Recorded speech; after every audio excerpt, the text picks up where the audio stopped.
learn to attack with precision. Like this! Keijo! With 7 exclamation points, so you know it's exciting. This is one of the most insane anime I've ever seen, and the behind the scenes stuff is equally as interesting to me because I'm a nerd. I want to talk about this because after watching it and realizing that was an anime, I also realized that the behind the scenes stuff and the author are just too peculiar to not talk about. Originally, whenever I was watching the anime and reading the manga, I had this idea to make a conspiracy theory connecting Keijo to Blue Lock, proving that Keijo is actually the secret predecessor to Blue Lock and inspiring Muneyuki to make it, and I still can. The research is already done. Do not tempt me. I already made the tinfoil hat, okay? Look, they're both sports animes covering hyperbolic sports action stuff where they got like secret abilities and powers, and these two characters look similar. But as the saying often goes, reality is stranger than fiction. So let's do this. Let's talk about the hit 2016 anime, Keijo, and his author, Daichi Sorayomi, and his dad. Yep.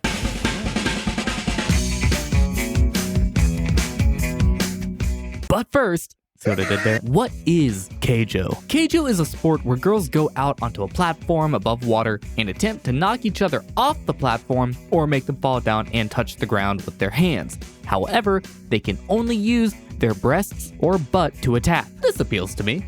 Firstly, because I'm a guy and I tend to be a pretty big fan of what they consider to be weapons. But also, I used to play sports, like football, basketball, racquetball. Things that didn't make my American blood want to mag dump it out of existence. Let's start with the anime first, because I think this is the version most people are familiar with, and this gif of a teacher shooting chalk with her ass is probably the most recognizable out of context gif. Keijo the anime dropped in the fall of 2016 and was produced by Zebec, who made almost every recognizable ecchi show before they ended up merging with Production IG, which means the people who made shows like To Love Ru, Ladies vs. Butlers, Mock and Key, Love Hina, Triage X, Shuffle, Konikon, some real cultured shit. In 2019, they merged with Production IG, and since then have helped make Vinland Saga, The Great Pretender, Attack on Titan, the final season. Now, if we were to compare their previous lineup of work to their current one, what do you notice? That's right, one of them's good, and the other one has Uzumaki on it. And yes, I know Production IG wasn't the studio that animated Uzumaki, they were just the producer behind it. I know one of you are going to comment about it and try to tell me I'm wrong. I did my f***ing research. The show is ass, just like Keijo.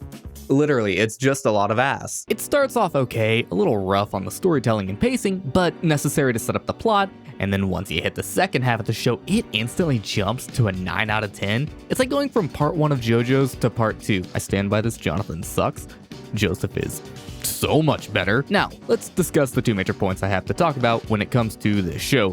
One bad and one good. The pacing and the overall vibe. Also, my friend Parker absolutely hates it. Parker, you're telling me this is not like the pinnacle of sports anime? No, it's not the pinnacle of any anime. In fact, it's a fucking aberrant outlier. No, it shouldn't exist. Like, it's really good. Yeah, during that whole scene, I just I can't think straight. There's just so much hate going on. I still can't think. I can't fucking do it. That's just why not? Because it's every time I fucking try to think of something to say, all I can think of is, Jesus Christ, this is fucking stupid. It's the worst fucking dialogue. If that doesn't tell you all you need to know about how much of an impact this has had on me so far. Oh my god, why would they make this shit? This isn't integral to the video, I just wanted him to suffer. The pacing of the show is the biggest problem, assuming you don't mind an avalanche of booty getting tossed around like all those K-pop leaks. I'm not super into K-pop, but I did see multiple hundreds of terabytes getting leaked. But I wasn't being hyperbolic when I said that it gets way better in the second half, and a large part of that is due to how the first half spends time setting up characters and their powers and wants, and the second half goes fuck it and spends all its energy on nonstop fighting and highlighting the creativity of the attacks. For reference, just in the anime, here is a couple of the multiple various attacks. I'm not going to explain what they are. I'm fairly certain you'll be able to get a pretty good idea just from the names. The vacuum butt cannon, that's like the main attack, by the way.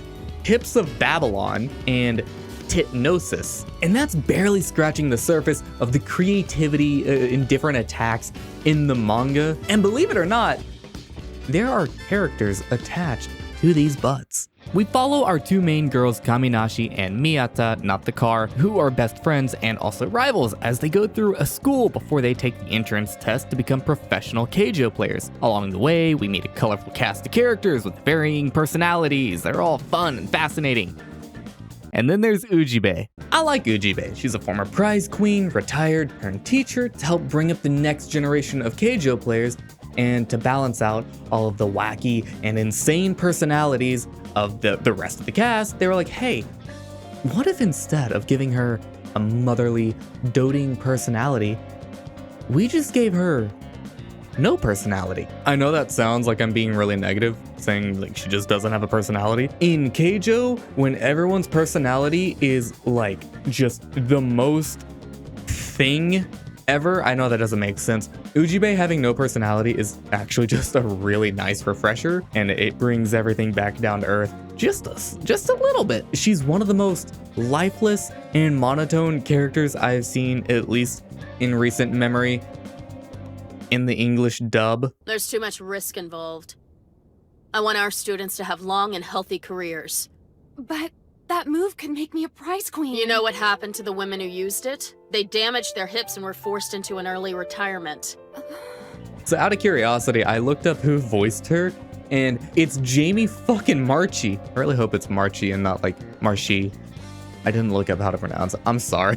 If I got it wrong, I apologize. Like, I have to assume it was a voice director somewhere that made this decision, because I have seen more life come out of a corpse. And yes, I am a licensed necromancer. That has nothing to do with it. Continuing from her, something else to note is that the school where the show takes place is at the Western school that's in Satoji, over here next to Okayama in the Kansai region. And like every other anime that has characters from that area, they have a Kansai dialect, but if you ever watch the English dub of any anime with characters from that area, it just turns into a southern drawl like they're from Tennessee. But where most animes make the characters like that most of the time, Keijo characters are like 200% southern, like 10% of the time. Really, most of what they say sounds like your standard American broadcasting dialect, but then words coming out in INGs are suddenly, oh golly gee, come on Cletus, bring the moonshine and slap my ass, let's go eat some paint chips, get her done. I'm sorry, y'all didn't deserve that. No one deserves unsolicited Larry the Cable Guy references. I liked Health Inspector. It was good. How about strippers that said you'd buy them a new pair of titties because you said something you shouldn't have said one night when you was drunk in the bar, and then her boyfriend threatened to kill you, so you had to change your phone number, and even that didn't work? Larry! I like Mater. God, I feel like you can really tell I'm from Texas when I say that. Now, the story.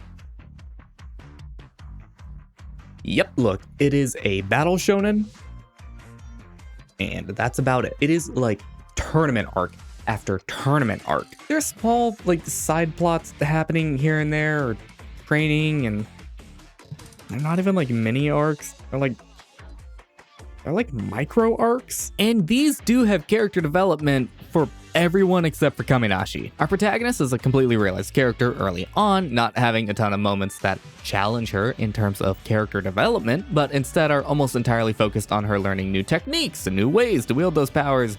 Instead, she's the catalyst for every other character's growth. Look, I know she's the main character in a shonen. The world basically revolves around her. That's not a bad thing, but it means that you are going to have to temper your expectations when watching this. She is always going to be as strong as she needs to be, and if she happens to lose, she's going to come back and be even more powerful after a single epiphany because someone said something seemingly unrelated that happened to teach her the exact lesson needed so she could win this particular fight.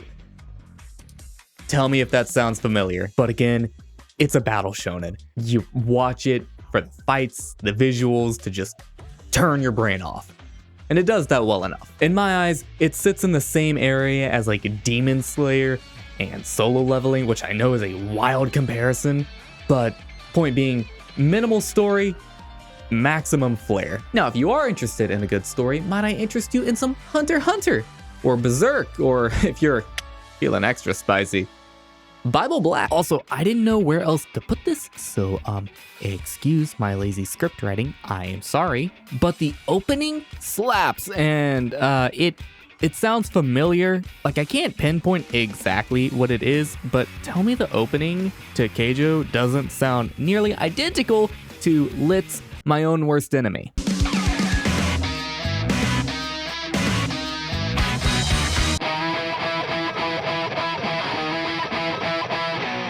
Also, I only played like the first 5 seconds because after the first 5 seconds, they are completely different songs. I know I'm stupid, but like I can't not hear it. Not that that's a bad thing. That's just fucking awesome. But I also feel like there's another song that I should know that is even closer, and I just cannot find it. Also, the animation for the opening's really good. And that just about covers the anime. So what about the source material, right? What about the manga?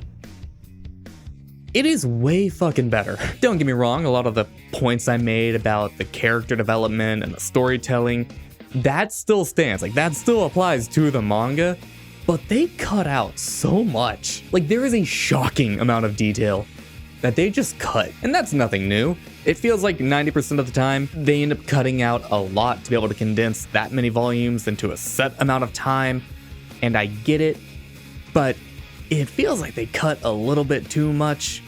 It almost feels like the studio might have sabotaged it. That's a separate conspiracy theory. I'm sorry, I shouldn't drop that. Maybe on another video. Like, if you just watched the anime, you wouldn't know that there were male characters besides Miyata's dad, who was on screen for a total of, I think, 2 minutes in the entire runtime. While the girls are typically the fighters, the arenas, or lands as they're called in this universe, are designed and built by guys who also attend a Keijo school to become Keijo engineers, with each land being thought up and theory crafted by one guy. But not only did they cut out basically every male character, they cut out Kaminashi's family. So if you'd only seen the anime, you would know that Kaminashi wants a lot of money and to become a prize queen.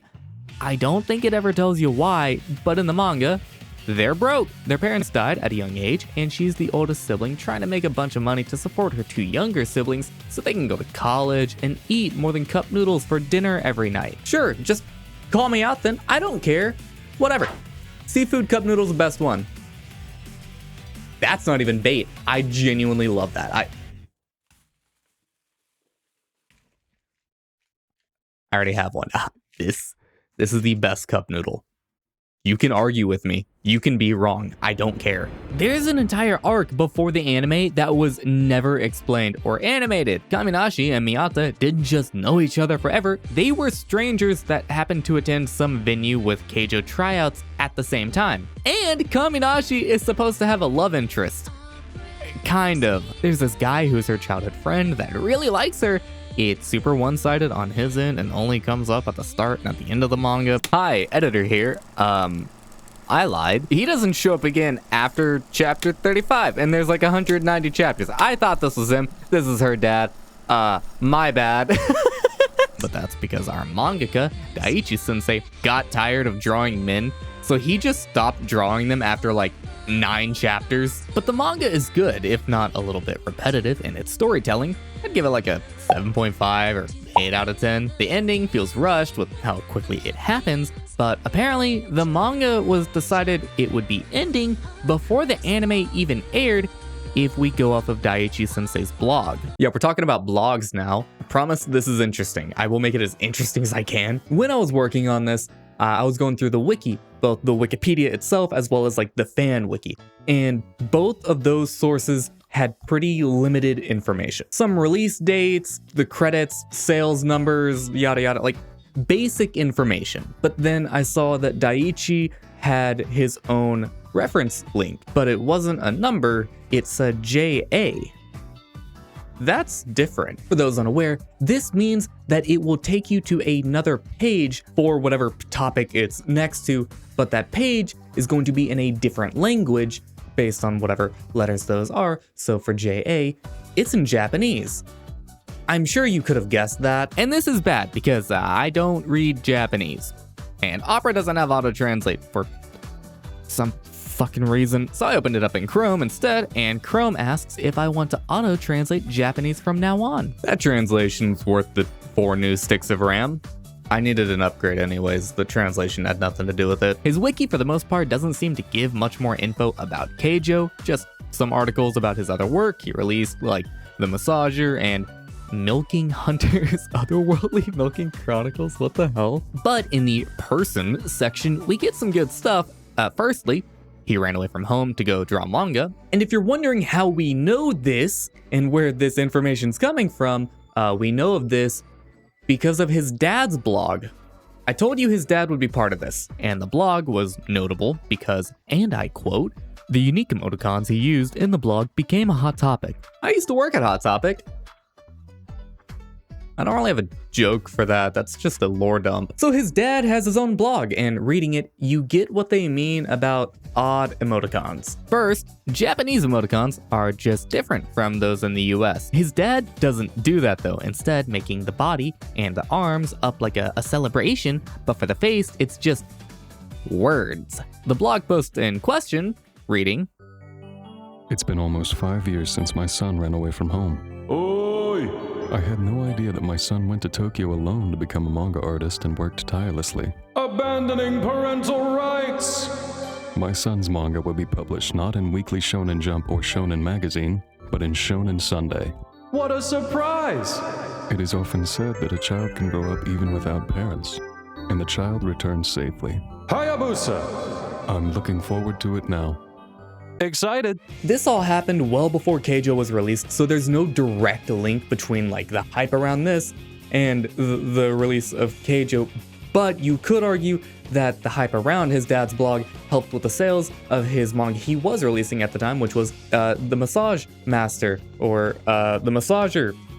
I don't know which one, the translations are really finicky. And this wouldn't even be the last time that this manga comes up when discussing Keijo, because right after the anime ends, the manga continues, and the next little like mini arc that happens, Kaminashi damages her breasts so her nipples can't stand up. It's like she tore an ACL, like this is the level of damage we're talking. So to fix them, she goes to the east and meets with a special doctor who instantly knows what's wrong with her chest and gives her a list of physical therapies to do. Then they leave and never come back up. The doctor was the main character from Massage Master, and in that manga, he performs exorcisms through massaging breasts.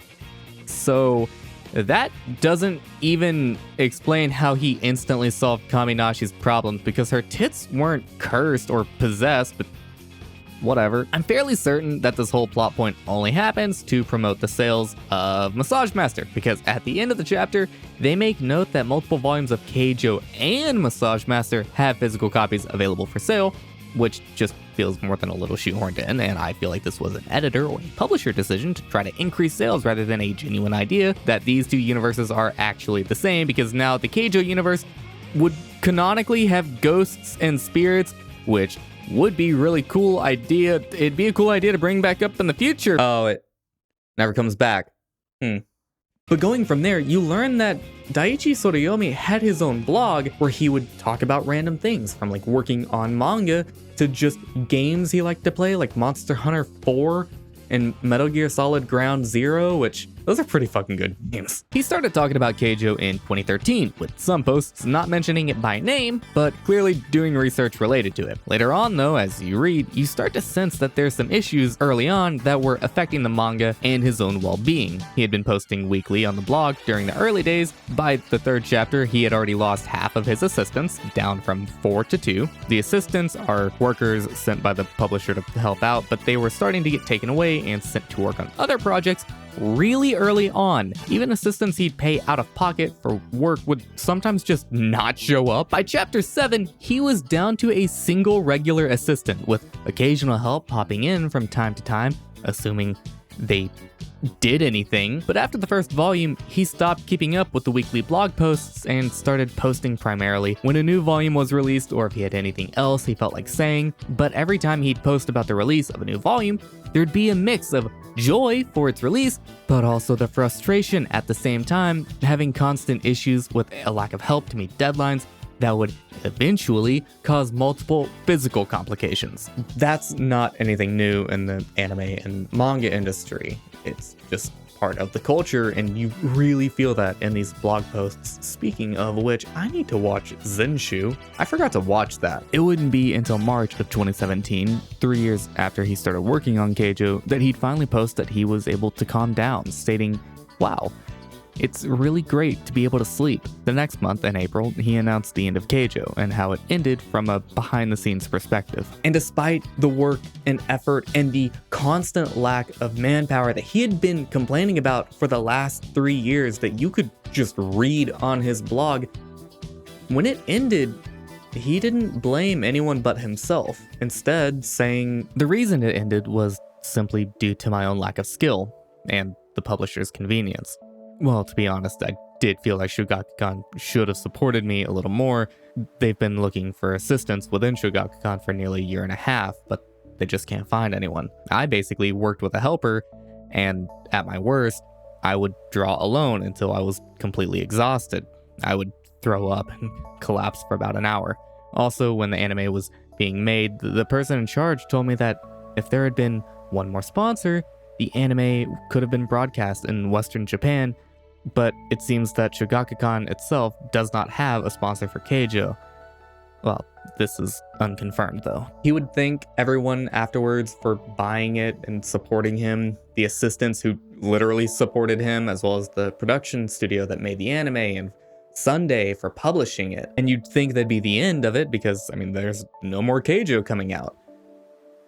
But no, he still talks about it. As recently as February 17th of 2025, he made a post promoting the newest chapter of his milking manga. That's a weird sentence, but also answered some marshmallows, which are questions that are asked on the Japanese app of the same name. Someone asked about the logistics of getting into a Keijo school and if you could apply to multiple schools in case one rejected you, and he gave a detailed answer about it. Most of the marshmallows he answered that day were about Keijo. He still enjoys discussing it. And I think that's really nice to see. I like to see when an artist is just really passionate about the stuff that they're creating. And Keijo was his baby. He fought to not only keep it going as long as he did, but to keep it true to the vision that he had. Initially, his editor wasn't on board with the idea at all and thought it would just be too crazy. But it worked out. Even the executives above him had a completely different idea for what the manga was going to be because they wanted something more erotic, whereas he wanted to do something more comedic and actiony. So he just wouldn't tell them what he was doing. He would wait until the very last minute to give them the transcript and push it through so that they didn't have time to fight back with him on it because they had a deadline to meet. Which, I mean, power to him, might have also pissed off the executives, but it's what he wanted to do. It was his vision.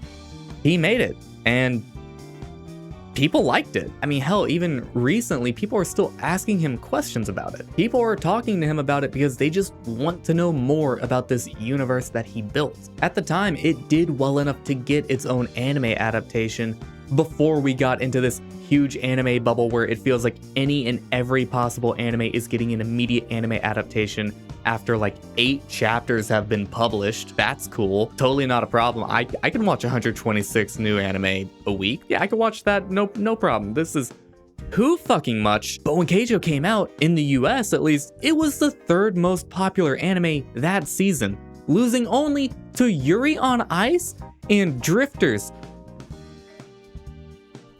What is Drifters? And if you look further into the fan reception, some people tried to make Keijo a real sport. Fans in Portugal attempted to make an official Keijo club. I went to the link from the wiki, and it made me open Facebook, which that should be a hate crime. But the page was dead anyways, either privated or deleted. They have a YouTube page, which is still up, so you can watch what they had made up to that point. I guess they quit. To be fair, it seems like a bunch of work for a hobby that would bring in very few people and would require a large space and money. I'm not knocking them for stopping. It would have been a logistical nightmare to maintain something like that. They look like they were having a blast, and I'm glad they got to do that much. I asked my friend Nikki about this because she's Portuguese. Cue the "oh, you're so Portuguese" Markiplier reference. And her response to the real Keijo Club was, "Look, It's complicated, which didn't explain anything, thanks Nikki. Keijo even had a partnership with Dead or Alive 3, which just...